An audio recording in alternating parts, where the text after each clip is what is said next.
Bienvenidas a todas las mujeres que nos acompañan hoy en este espacio nuevo de Empower, un espacio de crecimiento personal. Soy Patricia Cohen y nos acompaña otra vez nuestra querida amiga Vivian Char, terapeuta y coach de vida. Y bienvenida, Vivian, a este nuevo espacio. Las clases pasadas hablamos un poquito sobre la confianza, que es una motivación o un freno para nuestros avances. Hoy me gustaría un poquito que hablemos del órgano que para mí es el más potente del cuerpo, que es el pensamiento, o sea, la mente, y las trampas que nos hace el pensamiento, y también nos detienen o nos dejan avanzar o avanzar mucho más rápido. Bueno, pues primeramente gracias otra vez, es un placer estar acá. Y sí, efectivamente hablamos de la confianza como un ingrediente esencial, para emprender algún proyecto, para iniciar alguna relación, ¿no?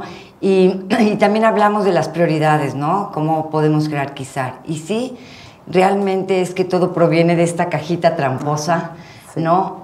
Que de pronto nos da mensajes erróneos. Y por eso hoy vamos a invitar a todas nuestras escuchas, ¿no? A desafiar un poco esos pensamientos.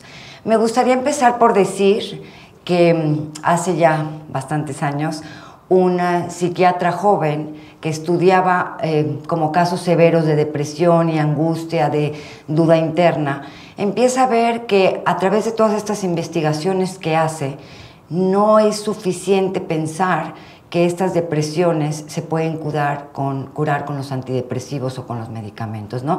Y con su afán de investigar y hacer sentir mejor a muchas personas, se da cuenta de que no está siendo suficiente el medicamento y que en muchos podía ayudar, pero muchos otros regresaban continuamente a la consulta con esta sensación de desesperanza, de angustia, de duda interna. No avanzaban. Claro. Entonces empieza entre todas las investigaciones psicólogas, alguien le dice, uno de ellos que es Beck, que es el promotor de la terapia cognitiva conductual, y cuando digo cognitivo estamos hablando de pensamientos. Sí, realmente cognitivo es una palabra fancy para hablar de los pensamientos.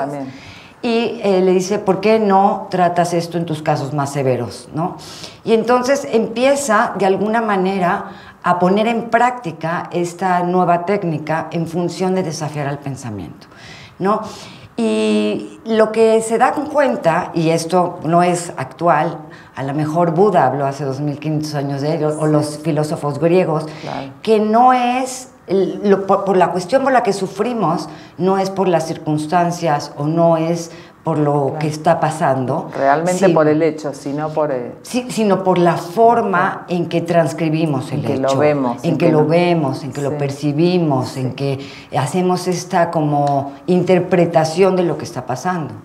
Este médico, al ver que la gente llegaba una vez tras otra vez y no avanzaba en estos estados de ánimo que no le permitían sentir que podían hacer cosas, que eran capaces, que la gente los quería, claro, que tenía sentido su vida, dice no, pues no puede ser, ¿no? Y entonces empieza a decirles, vamos a desafiar tu pensamiento. En el Inter escribe un libro que se llama Feeling Good, sentirse bien. Y les invita a todas sus pacientes que mientras llegan a consulta, ¿sí?, lean el libro. Y entonces hacen una investigación y ven que aquellos que leyeron el libro de consulta en consulta habían modificado sus estados de ánimo. ¿Por qué?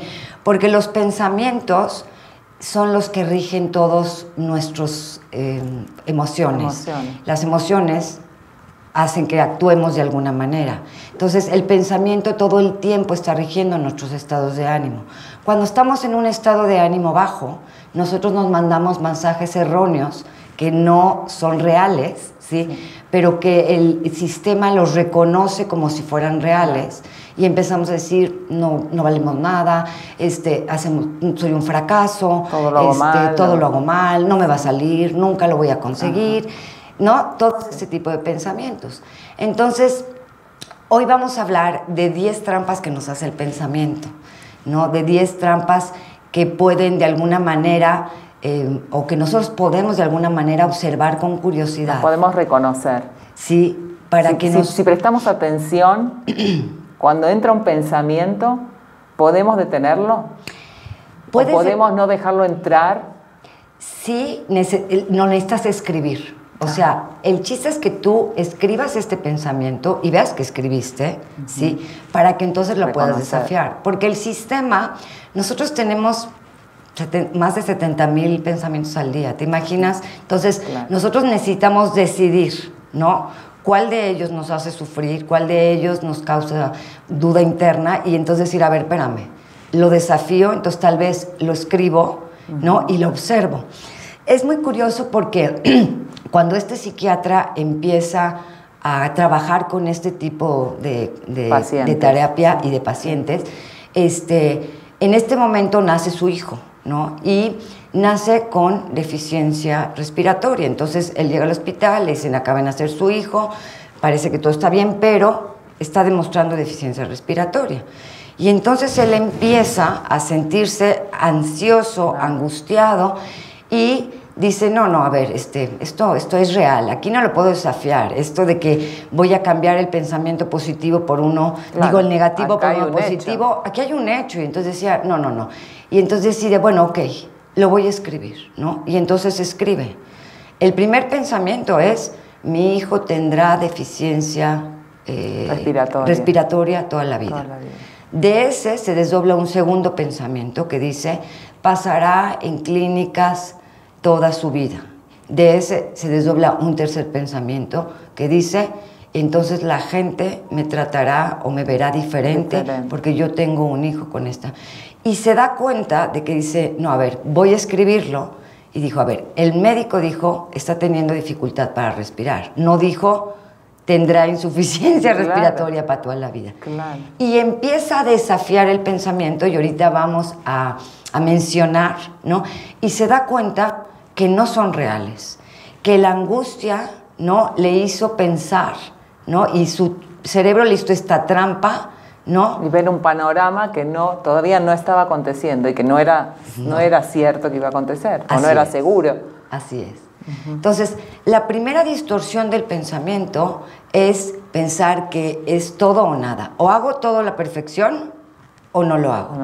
Ese mensaje que pasa por aquí, que siempre empieza por una idea, es yo o lo hago perfecto o no lo hago. O salto perfecto o no salto. O cocino perfecto o no cocino.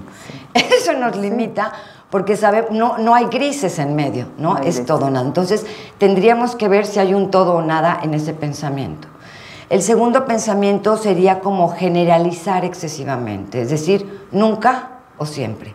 Si esto sucedió un día, va a suceder toda la vida. O esto nunca va a suceder porque nunca lo he experimentado. Y entonces te aleja como de ver esta capacidad que tienes en función de tus habilidades y de la misma realidad. El tercero sería como hacer un filtro mental, ¿no? Y solamente ver lo negativo. Es decir, yo veo que está sucediendo todo esto y empiezo a pensar solamente en negativo y lo tomo como absoluto. No puedo ver la fotografía completa, que sería el cuarto distorsión del pensamiento, que sería como descalificar lo positivo. Es decir, ver nada más lo negativo. Veo nada más lo que no sale, lo que no funciona, y esto se conecta con el miedo. Y no se conecta con la realidad tampoco. No lo desafías, pues, ni siquiera lo compruebas en la realidad. No. Muchas veces abandonas lo que estabas haciendo porque sabes que ya va a fracasar. Así es, así como que sabes, como que tú en ese momento, como tú estás conectado a un nivel vibracional bajo, no puedes pensar en positivo. Positivamente. Entonces el miedo te agarra y obviamente ahí te manda mensajes erróneos acerca de ti, acerca de la situación y acerca de tu capacidad, de tu habilidad real. ¿Sí? El quinto filtro o el quinto distorsión del pensamiento son sacar conclusiones apresuradas. Es decir, yo futureo y digo, ¿cómo sucedió esto? Entonces siempre va a pasar. Siempre va a pasar, o va a pasar esto otro. Es decir, ni siquiera como él dijo, no, mi hijo va a pasarse en clínicas el resto de su vida. No, eso no había dicho el doctor. El doctor dijo, tiene dificultad para respirar en este momento y lo vamos a pasar a terapia intensiva para darle oxígeno, pero no dijo que iba a pasar. Entonces, de alguna manera, cuando tú sacas conclusiones apresuradas, otra vez empiezas a interpretar la realidad y la situación y a ti mismo erróneamente. Claro. Sí. Otra parte o otra trampa del pensamiento es o maximizar, es decir, no darle la proporción adecuada a la situación, o minimizar o maximizar, o hacerlo muy, muy grande o hacerlo muy, muy pequeño, ¿no? Entonces, de alguna manera, esto otra vez no te permite observar la realidad con claridad. Claro. Y no te permite actuar y no permite que el circuito de la creatividad en tu cerebro prenda, claro, porque está ocupado por la ansiedad. Claro. ¿Sí? Y la siguiente sería el razonamiento emocional. Es decir, yo decido que la única cosa que rige en ese momento las circunstancias o que va a determinar es cómo me siento.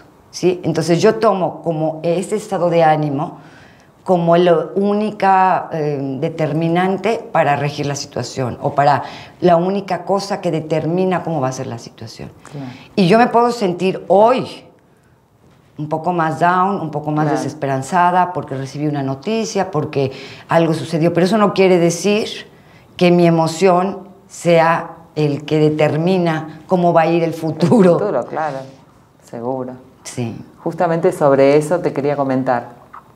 Hace unos días, decidí irme con mi marido un fin de semana a desconectarnos un poco, a pasar unos días así tranquilos. Llegamos al lugar, nos acostamos a dormir. Yo dije, mañana me voy a despertar con el sol, con la brisa, con otro tipo de ambiente. Y no fue así. Me despierta una llamada desde mi casa, algo doméstico. Pero me dan una noticia que seguramente algo me iba a traer una pérdida monetaria, que todo se complicaba, que no sabía si me tenía que regresar. Yo ya en mi cabeza ya había hecho todo el panorama. Okay. Y de verdad decidí que ese iba a ser un mal día, que todo me iba a salir mal. Me empezaron a pasar 2, 3 cosas que me lo confirmaban y parecía que yo estaba buscando que en realidad pasara eso. Y sí sé que me metí en una trampa del pensamiento. Creo que es la cuarta. Okay. Pero no estoy segura, tú ayúdame. La cuarta es que descalificas lo positivo, es decir, que además decides, y esto es una cuestión como muy automática del pensamiento, por eso es que hay que parar el pensamiento, escribirlo y desafiarlo, porque en ese momento, ante tu ansiedad de lo que pudiera suceder en tu casa, tú estando lejos, ¿no? Quieres confirmar que lo que estás sintiendo es real, para obtener como esta certeza de yo no estoy loca. Ya lo dije, sí, como dije. Sí. Exactamente, o sea, lo dije y entonces va a pasar. Pero sí realmente, si te pones a ver, a lo mejor hay cosas que no van a suceder como tú pensaste que podían suceder. Sí, finalmente no me regresé, se solucionó todo. Pero sí siento que vi a lo mejor una parte del enfoque, o sea, enfoqué solo una parte, no vi todo el panorama, no vi las cosas maravillosas que me estaban pasando y luego se encaminó, todo se solucionó, pero yo no fui capaz de ver todo el big picture. Y eso es hacer una generalización excesiva, es decir, como hacer como al adivino, ¿no? Es generalizar un poco, pensar que tenemos la bolita mágica y decir qué va a pasar después, porque además nunca pasa lo que realmente pensamos, sí, ¿no? Verdad. Es bien curioso porque él mismo, ahorita que tú mencionas tu ejemplo, que obviamente está en otro polo, pero cuando trabaja con uno de esos pacientes, una de ellas le dice, la verdad siento que mi vida no tiene sentido, ¿no? Y entonces le dice, ok, te voy a pedir un favor. De aquí a la siguiente sesión, ¿sí? Además de que estos habían leído todo el manual de las distorsiones del pensamiento, te voy a pedir que apuntes algunas cosas de las que crees que sí podrían haber tenido sentido en tu vida. Y entonces dices, es que ni siquiera puedo pensar en eso. Y dice, ok, tranquila, tú llévatelo como tarea y ve si puedes escribir bien, si no, no importa. Llega la siguiente sesión y empieza él a tratar la sesión como generalmente la trataba, cómo había estado con el medicamento, cómo le había funcionado, qué tan ansiosa se había sentido y demás. Y entonces le pregunté, ¿y no me vas a preguntar por mi tarea? Y entonces le dice, sí, sí, claro, a ver, dime. Dice, me doy cuenta que al escribir si mi vida había valido la pena, mi familia murió en campos de concentración, mi marido murió en el campo de concentración. Yo logré sacar a mis hijos, pudimos ir a América. Yo trabajé limpiando casas para poder traer comida a mi casa. Y la semana pasada mi hijo se acaba de graduar en Harvard. Y entonces le dice ella, ¿será que eso es algo que realmente has conseguido? O sea, ¿será alguno de tus aciertos? Dice, y además me doy cuenta que hablo 5 idiomas fluidamente, ¿no? Y me doy cuenta que soy una gran chef. Dice, ¿será que eso será un accomplish? O sea, ¿será que eso es algo que has logrado en tu vida? Dice, sí. Ahora veo que fue ridículo pensar, ¿sí?, que mi vida no había motivos para vivir. Que no había motivos para vivir, o que mi vida no había valido la pena, cuando hace una semana puedo ver a mi hijo graduado en Harvard con honores, ¿no? Y entonces dice, ¿cómo te sientes ahora? No, me dice, me siento muchísimo mejor. Entonces, otra vez lo que sucede con esto es que al escribir el pensamiento y ver lo ridículo que puede ser en función de las evidencias, tú te vuelves a conectar con tu real capacidad, con la realidad y con el área de posibilidad. O sea que entonces lo más importante es desafiarlo. Sí. Para desafiarlo tenemos que escribirlo. O sea, verlo plasmado para ver lo que dices tú, lo ridículo que es nuestro pensamiento y lo no real que es, que se va haciendo como una bola de nieve, ¿no? Exactamente, porque si nosotros dejamos entrar el primero, se desdoblan otros y otros y otros y otros, que después pasa lo que dijiste, sí, ¿no? Que dices, no, este día va a ser fatal, y entonces compruebas en función de lo que haces que realmente el día es fatal, y entonces vas como entrando en el mismo círculo. Sin embargo, cuando tú puedes escribir y ver la fotografía más completa, no generalizarlo o no determinar solamente por cómo te sientes en ese momento, puedes conectarte con esta área y decir, no, espérame, aquí está esta persona que me acompaña, esto que lo puedo resolver yo, esto que lo puede resolver esta otra persona, y entonces tú vuelves a equilibrar tu sistema, ¿sí? Hasta ahorita hemos dicho 7, ¿no? Hablamos del razonamiento emocional como la única cosa que pudiera determinar la situación, y las otras 3 serían el octavo, deberías, ¿no? Que el deberías es la madre de la culpa y la frustración. Absolutamente. ¿Cuánto lo usamos ese deberías? Nos castigamos, ¿no? Todo el tiempo. Entonces, si yo veo que en mi pensamiento hay yo debería estar haciendo esta cosa, o otro debería estar haciendo tal otra cosa, o la situación debería ser diferente, sí, claro, ya hay una trampa del pensamiento, porque no hay deberías, claro, ¿no? Hay cosas que suceden y nosotros, en función de cómo la percibamos, cómo la abordemos, la podemos modificar. Luego la usamos mucho con los demás, como dijiste tú. A nuestra pareja o a nuestros hijos les decimos lo que deberían hacer, cuando en realidad creo que esa es una decisión que deberían de tomar ellos, ¿no? Y además, cuando nosotros pensamos en el deberías, estamos pensando en que no somos suficientes y el otro también no es suficiente y la situación no es suficiente. Es decir, como es una parte como muy caprichosa, esto debería ser así. Y ahí justamente entra la frustración. O que debería el otro hacer lo que yo hubiera hecho. O lo que yo quería. Claro, lo que yo quería hacer, lo debería hacer también la otra persona. Exactamente. Y la 9 sería etiquetar, ¿no? Es como de pronto decir, me salió algo mal, ya soy un fracaso, ¿sí? En vez de decir, fallé. O soy un pésimo jugador, en vez de decir, lancé mal la pelota, claro, hoy. Pero cuando etiqueto, no nada más mis propias acciones, sino a los demás, ¿no? Lo que sucede con los niños, ¿no? Por ejemplo, claro, este niño es un irresponsable. No, hoy cometió un acto sin conciencia. O este niño es sucio. No, hoy se ensució. Y entonces, cuando nosotros etiquetamos o las situaciones, o las personas, o a nosotros mismos, vuelve a entrar un pensamiento negativo que ocupa todo el espacio y no te deja ver como la situación más proporcionada. O sea, nosotros muchas veces etiquetamos a personas, pero también nos etiquetamos a nosotros mismos. Así es. Con ese tipo de comentarios. Y nos la creemos. Eso es lo peor. Claro.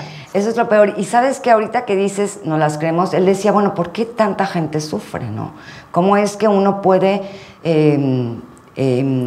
suplantar un pensamiento por otro? Si hay gente que tiene severas depresiones y yo le digo que piense bien, me va a decir, no puedo pensar, ¿no? Está bloqueada, claro. Sí. En ese momento uno está bloqueado. A mí me pasó con este ejemplo que te di. Traté de suplantar los pensamientos negativos y me duraban 30 segundos y otra vez volvía a aparecer el negativo de nuevo. Yo decía, esta no es la solución. A lo mejor debería de haberlo escrito, como decías tú, y verlo en palabras plasmado. Porque no sucede solamente en que lo voy a suplantar por otro, primero lo tengo que observar. Cuando yo observo un pensamiento, la escribo, ¿sí? No tengo que analizar 24/7, tengo que ver nada más juguetonamente si hay alguna trampita de estas. Y entonces observo con curiosidad, sin juicio, porque cuando meto mi juicio vuelvo a meter toda mi carga, claro, ¿no? De pensamiento. Claro, sigo teniendo mi carga ahí adentro. Exactamente. Claro. Entonces yo observo con curiosidad, ¿no? Saco el juicio y digo, nada más lo voy a poner afuera como un observador y voy a jugar a ver si hay alguna distorsión, alguna trampa de esta cajita que me esté haciendo hoy y que me haga sentir así. Porque si pensamos, si los pensamientos muchas veces nos pueden enfermar, ¿no? Te pueden enfermar algún pensamiento, te puedes sentir... Claro. Entonces también nos pueden curar. Claro. Entonces también nos pueden curar. Entonces, no se trata solamente de pensar en positivo, ¿no? Se trata de desafiar el pensamiento para conectarte con la realidad entre tus capacidades, en tu habilidad y la situación. Entonces no es, bueno, si pensé que no voy a poder saltar, pues nada más pienso que salto. No, a ver, voy a ver, ¿cómo está mi condición física? No, sí puedo realmente saltar. Me he preparado durante 8 meses, ¿por qué dejé entrar? No, un pensamiento. El pensamiento. Claro. Sí, muy interesante. La verdad, nuestra mente es muy, muy, muy poderosa. Y a veces vemos gente que le desafía su propia condición con el pensamiento y consigue cosas que parecían imposibles. Así es.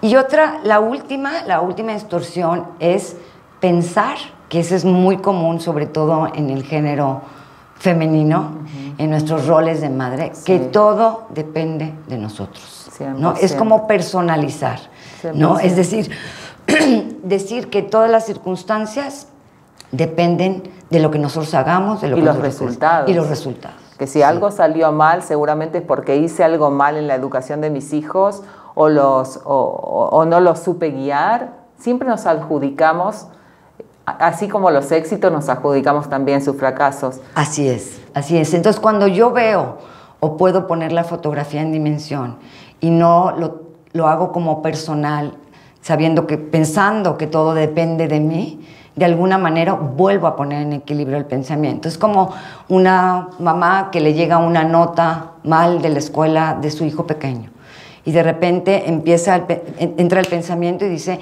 soy un fracaso, no me senté con él, no hice bien mi trabajo, y entonces pierde la proporción de las circunstancias, empieza como a hacer un autoconcepto erróneo que además empieza a creérselo. Claro. Y el problema es creernos nuestros pensamientos, porque si yo soy lo que pienso, si mi pensamiento regula todos mis estados de ánimo y yo voy continuamente haciendo este reforzamiento, entonces puedo convertirme en lo que pienso. Claro. Le doy más armas a mi pensamiento, o sea, más poder. Le doy poder a lo negativo. En lugar de darle poder a lo positivo, me estoy a mí misma enfocando hacia un lugar que no es. Que no es, y que además el pensamiento no somos nosotros. ¿Tú te imaginas que nosotros fuéramos nuestros pensamientos? Sí. ¿Te imaginas durísimo. Lo que seríamos en un día? O sea, sí. Un desastre. No somos. Si nosotros podemos separar nuestros pensamientos de nuestro ser y decir, esto es un pensamiento, y lo observo desde lejos como si yo fuera el camarógrafo o el espectador y digo, mira, ahí está Pati pensando esto, ¿será esto? Ay, no, qué ridículo. No, espérame, esto no puede ser, aquí está mi marido, aquí está esto, y lo puedo resolver. Y ahí, entonces, mostrando esta observación desde lejos, ¿no? puedes desafiar el pensamiento. El pensamiento no se cambia uno por otro nada más así, Claro. sino lo tienes que desafiar, lo tienes como con curiosidad que observar, ¿no? Claro. Fuera de ti. ¿Por qué? Porque no eres tu pensamiento. Claro.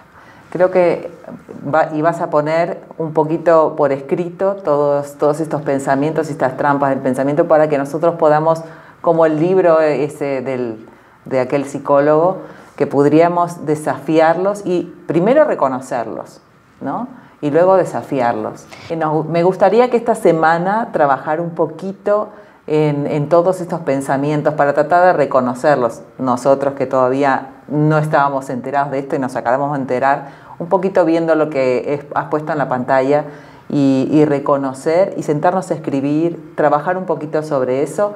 Y la próxima clase me gustaría traer a alguien. Sí, lo que vamos a invitar a la gente a que no necesita analizarse 24/7, ¿no? Pero vamos a invitar a la gente a que revise estas trampas del pensamiento, a que revise estas distorsiones que hay y que pueda de alguna manera ver cómo se siente en función cuando desafía un pensamiento. Cuando te cachas pensando algo negativo o algo fuera de lugar que te va, ahí parar y tratar de tomarnos 5 minutos y escribirlo. Sí. O se puede hacer en la noche. Sí, puede hacerse a cualquier hora del día.